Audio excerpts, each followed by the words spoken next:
শাসক আমিরুল মুমিনিন ওমর বলেন, না না না, এই বোঝা তোর মাথায় আমি দিতে পারবো না।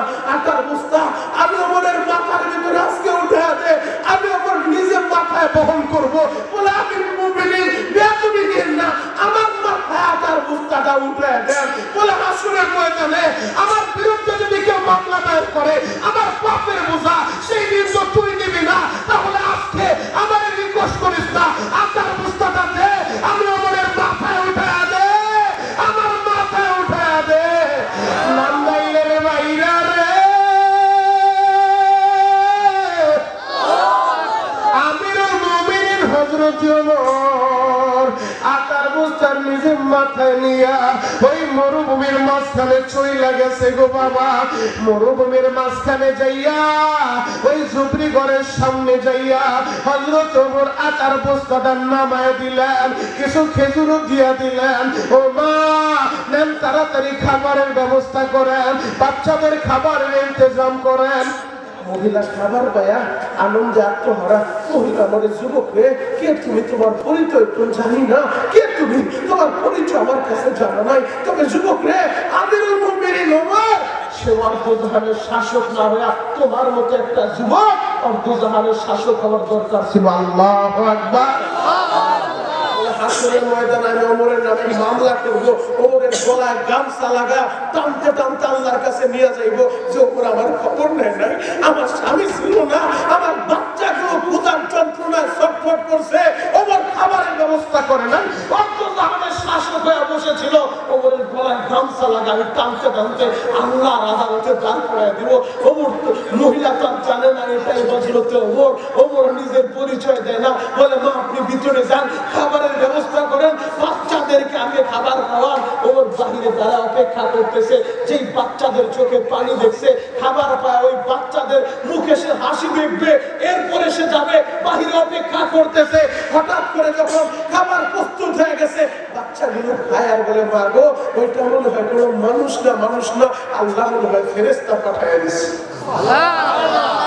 ওই বাচ্চাগুলো সামনে বলে, মা গো যে যুবকটা আমাদেরকে খাবার দিয়ে গেছে, এটা মনে হয় কোনো মানুষ না, মানুষ না, আল্লাহ মনে হয় তার ফেরেশতা পাঠায় দিচ্ছে।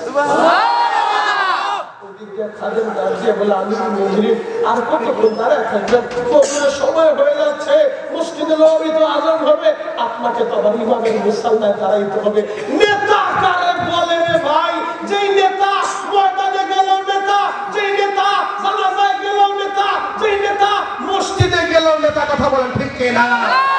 আমার বাংলাদেশের মানুষের দিলে একটাই তামান্না, তারা বহু তন্ত্র আর মন্ত্র দেখছে, এখন 95% মুসলমান কোরআনী শাসন দেখতে চায়। কথা বলেন ঠিক কিনা? নেতা কারে বলে? অর্ধজাহানের শাসক, সে আমার ফজরের সময় মসজিদের ইমামতি করবে, খাদেম বলে তাড়াতাড়ি আসেন, আযান তো হবে, বলে একটু অপেক্ষা কর, বাচ্চাদের চোখে পানি দেখছি, ওদের মুখে হাসি দেখবো, এরপরে যাবো। হযরত ওমর বাচ্চাদের হাসি দেখা এবার সে চলে গেছে, মসজিদে নববীতে যায়, ফজরের আযান হয়ে গেল, নামাজের ইমামতি করলেন, নামাজ শেষ কইরা আমিরুল মুমিনিন মুসল্লিদের অভিমুখে কোনো কথা নাই, ফরমান জারি করে দিছে, 4 জন প্রশাসনের লোক পাঠায় দিছে, তাড়াতাড়ি যাও, অমুক মরুভূমির ভিতরে একটা ঝুপড়ি ঘর আছে, তাঁবু আছে, ওই জায়গায় একজন বিধবা মহিলা আছে, তারে নিয়ে আসবা, যদি স্বেচ্ছায় আসতে না চায় তোমরা তাকে ধরে নিয়ে আসবে। পুরা মসজিদে নববী স্তব্ধ হয়ে গেল। হাই হাই, কি হয়েছে আবার?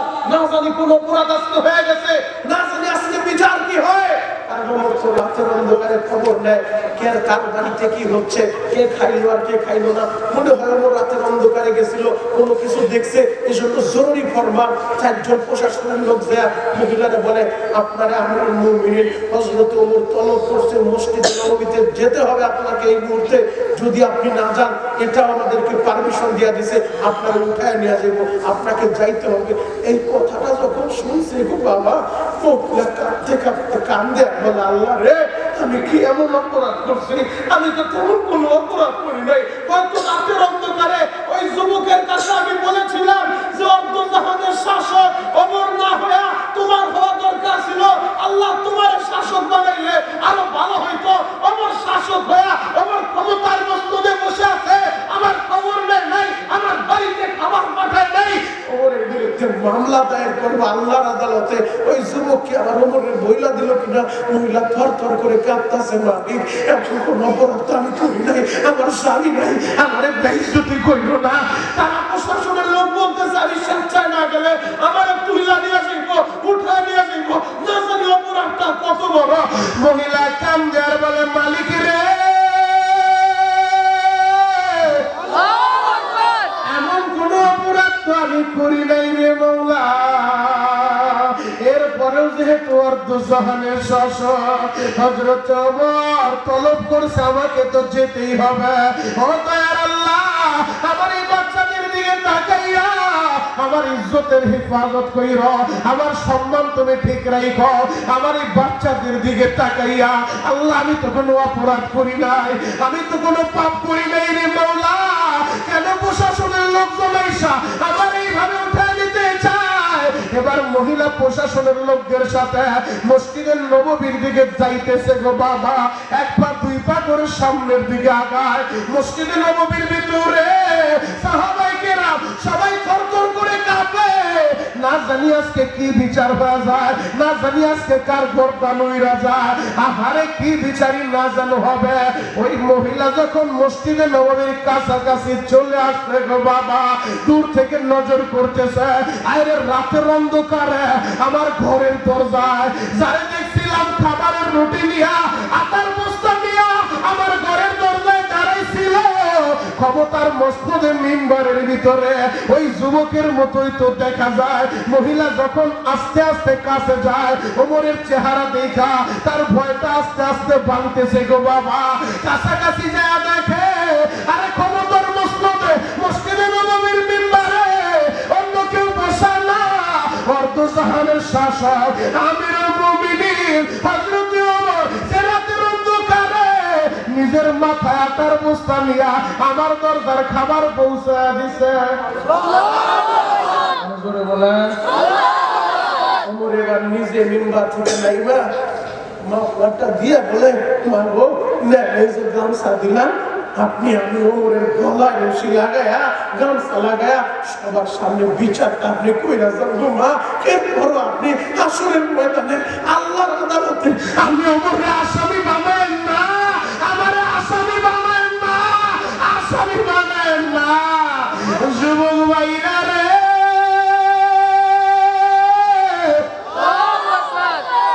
আল্লাহর উপরে ভয় থাকার কারণে, তাকওয়া থাকার কারণে, আল্লাহর ভয় থাকার কারণে অর্ধজাহানের শাসক হইয়াও আহারে সে কিভাবে রাতের অন্ধকারে পূজাদের খবর নেয়, পরকালকে ভয় পায়।